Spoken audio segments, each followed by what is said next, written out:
બોલો દશામાની જય. સુવર્ણપુર નગરીમાં જીવ જગતસિંહ નામે ઘણો જ ગર્વિષ્ઠ રાજા રાજ કરતો હતો. તેના નગરની સમૃદ્ધિનો પાર ન હતો.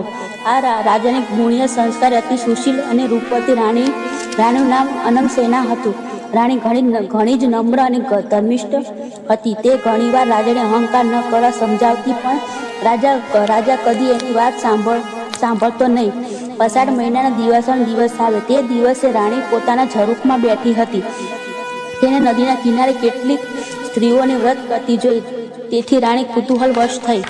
તરત દાસીને આજ્ઞા આપી કે નદી કિનારે સોળે શણગાર સજીને ટોળે વળેલી સ્ત્રીઓ શું કરે છે તે જાણી લાવ.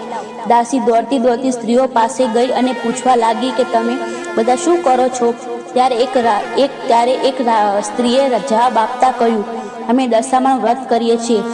આ વ્રતની વિધિ એવી છે કે સૂતરના 10 તાર લઈ 10 ગાંઠો વાળી ગાંઠે કંકુના ચાંદલા કરા. ત્યારબાદ સ્ત્રીએ વ્રત ક્યારે કરવું, કેવી રીતે કરવું વગેરે જણાવ્યું. દાસીએ મહેલમાં આવીને રાણીની બધી વાત કરી. ધાર્મિક સ્વભાવની રાણીને પણ આ વ્રત કરવાની ઈચ્છા થઈ. તેણે મનથી વ્રત કરવાનું નક્કી કરી લીધું. તેણે આ વ્રત રાજાને જણાવી તો અહંકારી રાજાએ ના પાડી દીધી અને કહ્યું, આ વ્રત તો ગરીબ ગુરબા માટે છે. ત્યારે તો ઘણી સાહેબી છે, ધન દોલત, નોકર ચાકર, બાગ બગીચા, રાજપાટ બધું છે. માટે આ વ્રત કરવાનું છોડી દે. રાજાના અભિમાન ભર્યા વચન સાંભળી રાણીનું દિલ દુભાવ્યું. એ જાણતી હતી કે ગમે તેવી સમજાત છતાં અભિમાની રાજાને એકનો બે થવાનો નથી. રાજાએ અહંકાર, ગર્વ અને અભિમાનમાં ચકચૂર થઈને દશામાનું વ્રત અપમાન કર્યું, જેથી દશામાના ક્રોધનો પાર ન રહ્યો. માએ રાજાના સ્વપ્નમાં આવીને એક શબ્દ કહ્યું કે પડું છું. બીજા દિવસે પડોશી રાજા લાવ લશ્કર સાથે ચડી આવ્યા. આવા અણધાર્યા હુમલાથી રાજા જગજીતસિંહ ગભરાયો. જીવ બચાવવા માટે રાણી અને બંને કુંવરો લઈ જંગલના રસ્તે ભાગ્યો. રાણી અનંગસેના મનમાં સમજે છે કે પોતાના પતિને ભરેલ દશામાં વ્રતના અપમાનથી આ દશા પ્રાપ્ત થઈ છે. ઘોર જંગલમાં રાજા રાણી ઉઘાડા પગે ચાલ્યા જાય છે. પગમાં કાંકરા ભોંકાય છે. દુઃખ અને થાકનો પાર નથી. કુંવરો તરસ્યા થયા છે. એટલામાં એક વાવ આવી. રાજા પાણી લેવા માટે વાવમાં ઉતર્યો. પાછળ બંને કુંવરો ઉતર્યા તો દશામાં અદ્રશ્ય રહી બંને કુંવરોને ખેંચી લીધા. કુંવરોને અદ્રશ્ય થઈ ગયેલા રાણી વિલાપ કરવા લાગી. રાજા પણ મનમાં સમજી ગયો કે નક્કી આ દશામાનો કોપ છે.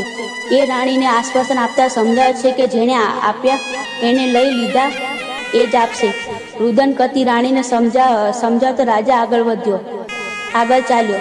થાકના લીધે બંનેના પગ ઘસડાય છે. પગમાં વેઢાના કાંટા ભોંકાઈ ગયા છે. તેથી પીડાનો પાર નથી. રસ્તામાં એક વાડી આવી. રાજાને થયું કે હાસ બે ઘડી વિસામો તો મળશે. પણ જ્યાં રાજા એ વાડીમાં પગ મૂક્યો તે કે ખીલના બધા ફૂલો ફરમાઈ ગયા. વાડીના માળી વિચારવા માંડે કે નક્કી આ માણસ પાપી પગલાનો છે. તેથી માળી લાકડી લઈને રાજાને મારવા દોડ્યો.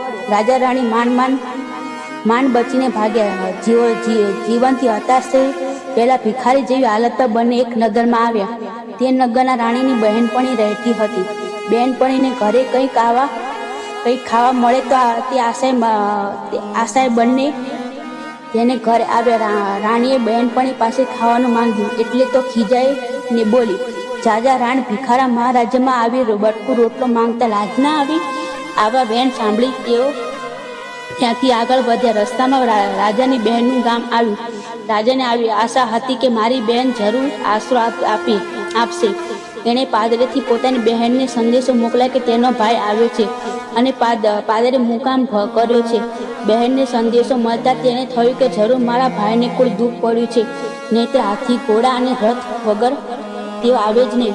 આમ વિચારીને બહેનને સુખડી બનાવી સોનાના ગાગરમાં મૂકી અને સાથે સોના સાંકળ ઉપર મૂકી પોતાના ભાઈને મોકલાવ્યું. ભાઈને સોનાની ગાગર મળી પણ તે પિત્તળ બની ગઈ. સુખડી ઈંટના કાકડા બની ગયા અને સોના સાંકળનો સાપ થઈ ગયો. આ જોઈ રાજા વિચારમાં પડી ગયો. તેને થયું કે મારી સગી બહેન મને મારી નાખવા આવું જ કરે. નક્કી આ દશામાના કોપને કારણે છે. આવો વિચાર કરી રાજાએ ગાગર ત્યાં જ ભોંયમાં દાટી લીધી અને રાણીને લઈને આગળ ચાલવા લાગ્યા. આગળ જતા રસ્તામાં એક મોટી નદી આવી. નદીના કાંઠે ચીબડાના વાડા હતા. રાણીએ ખેડૂતને બે હાથ જોડી કહ્યું, ભાઈ, અમને ખૂબ જ ભૂખ લાગી છે, દયા કરી એક ચીબડું ખાવા આપો તો સારું.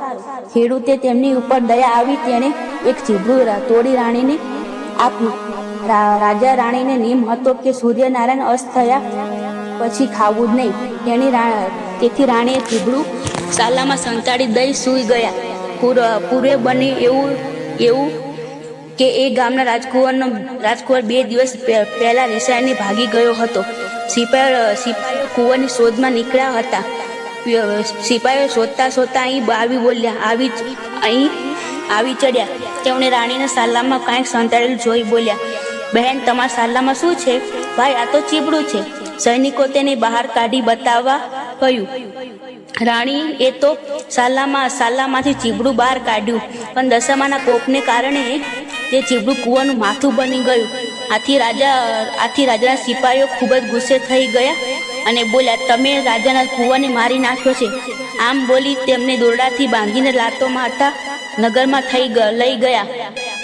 નગરના રાજાને બધી વાત કહી. રાજાએ પોતાના કુંવરની હત્યા કરવા બદલ જગજીતસિંહને કાળકોટરીનો હુકમ આપી બંદીખાનામાં નાખી દીધો. રાજા વગર વાંકે કેદ થયો. તેથી રાજા અનંગસેના પર દુઃખનો પહાડ તૂટી પડ્યો. તે રોજ જંગલમાં જતીને લાકડાનો ભારો લઈ આવતી. જે પૈસા મળે એમાંથી પેટનો ખાડો પૂરતી. આમ દિવસો પર દિવસો પસાર થવા લાગ્યા. એવામાં અષાઢ મહિનો આવ્યો અને દિવાસાનો દિવસ આવ્યો. રાણીને થયું કે રાજાએ દશામાનું અપમાન કર્યું છે, તેથી અમારે દશા આવી થઈ ગઈ છે. એટલે રાણીએ દશામાં વ્રત 10 દિવસ સુધી નકોડા ઉપવાસ કર્યા. માટીને સાંઢી બનાવી માની પૂજા કરી અને આદ્ર સ્વરે માની સ્તુતિ કરી. રાણીની ભક્તિ જોઈ દશામાનો કોપ શમી ગયો. માએ રાણીને આશીર્વાદ આપતા કહ્યું કે કાલે તેને તારો પતિ પાછો મળશે. તે જ રાતે દશામાએ નગરના સ્વરૂપ રાજાને સ્વપ્નમાં જઈ આદેશ આપ્યો કે તે નિર્દોષ માણસને કેદમાં પૂરે છે. તારો કુંવર તો તેના મોસામાં લીલા લહેર કરે છે. સવારે પાછો આવી જશે. સવાર પડતા દશામાએ કૃપાથી કુંવર પાછો આવી ગયો. રાજા જાતે જઈને જગજીતસિંહને બંદીખાનામાંથી મુક્ત કરી ક્ષમા માંગી. એટલું જ નહીં, ખૂબ ધન પણ આપ્યું. રાજા રાણી રથમાં બેસી સુવર્ણપુર આવવા નીકળ્યા. રસ્તામાં બહેનનું નગર આવ્યું. રાજાએ પેલી ગાગર યાદ હતી. પાદરે આવીને ખાડો ખોદી જોયું તો ગાગરમાં સોનાનું સાંકળું અને સુખડી હતી. એટલામાં બહેન પણ આવી ગઈ. તે ભાઈ ભાભીને આગ્રહ કરી પોતાના ઘરે લઈ ગઈ. રાજા રાણી 2 દિવસ ત્યાં રોકાઈને આગળ ચાલ્યા. રસ્તામાં રાણીની બહેનપણી ઘર આવી. જે બહેનપણીએ પહેલા જાકારો દીધો હતો તે અત્યારે ઓરડા બહાર ઊભી હતી. તે રાણીને ઓળખી ભેટી પડી અને બોલી, બહેન, બહુ દિવસે આવ્યા, આજે તો તમને નહીં જવા દો. રાણીએ કહ્યું, મારી દશા કઠણ હતી ત્યારે તમે કટકો રોટલો આપ્યો ન હતો, તેથી હવે અમે અહીં રહીશું નહીં. આમ કહીને તેઓ ત્યાંથી ચાલી નીકળ્યા.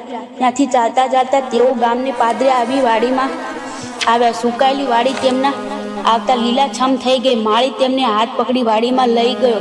વાડીમાં થોડો વિશ્રામ કરી તેઓ આગળ ચાલ્યા. રસ્તામાં વાવ આવી. વાવના કાંઠે દશામાં વૃદ્ધ દોષી રૂપ ધારણ કરીને ઊભા હતા. બંને કુંવરો એમની આંગળી પકડીને ઊભા હતા. રાજા રાણી તરત જ માતાજીએ ઓળખી ગયા અને તેમના ચરણોમાં ઢળી પડ્યા. દશામાએ અસલ સ્વરૂપમાં આવી દર્શન આપતા કહ્યું, હે રાજા, તે અભિમાન રાણીને મારા વ્રતનું અપમાન કર્યું હતું, તેથી હું તારા પર કોપાયમાન થઈ હતી. પણ હવે તારો ગર્વ ગળી ગયો છે. વળી તારી રાણીએ ભક્તિભાવથી મારું વ્રત કર્યું છે, તેથી હું તમારી પ્રસન્ન થઈ છું. તારું રાજ તને પાછું મળી જશે. મા કરતો રાજા જગજીતસિંહ દશામાના પગમાં આળોટી પડ્યો. મા હે દયાળી, કળિયુગમાં તમારી કાળની કસોટીમાંથી કોઈ પાર ઉતરી નહીં શકે, માટે આવો કોપ કદી ન કરશો. દશામાં મીઠું મધુ હાસ્ય વેરતા બોલે, તારી વાત કબૂલ કરું છું. કળિયુગમાં જે કોઈ મારું વ્રત કરી મારી કથા સાંભળશે અને સંભળાવશે તેની દશા સદા સારી રહેશે. આમ તે દશામાં અંતધાન થઈ ગયા. રાજા રાણી બંને કુંવરો લઈ પોતાના રાજ્યમાં આવ્યા. જગદીશસિંહના સેનાપતિને પડોશી રાજા હરાવીને રાજ પાછું મેળવ્યું હતું. નગરમાં સમાચાર પહોંચે કે રાજા રાણી પાછા આવે છે. ત્યાં નગરના લોકોએ વાસ્તે ગાસ્તે સામેલ કરી તેમને તેડી લાવ્યા. રાજા રાણી આનંદપૂર્વક દિવસો પસાર કરવા લાગ્યા. રાજા રાણી 5 વર્ષ સુધી સમાન વ્રત કર્યું.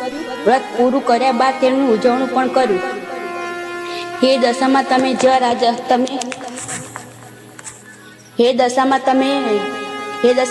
તમે રાજા રાણીને ફર્યા તેવા વ્રત તમારા વ્રત કરનાર સૌને ખોજો. બોલો દશામાની જય.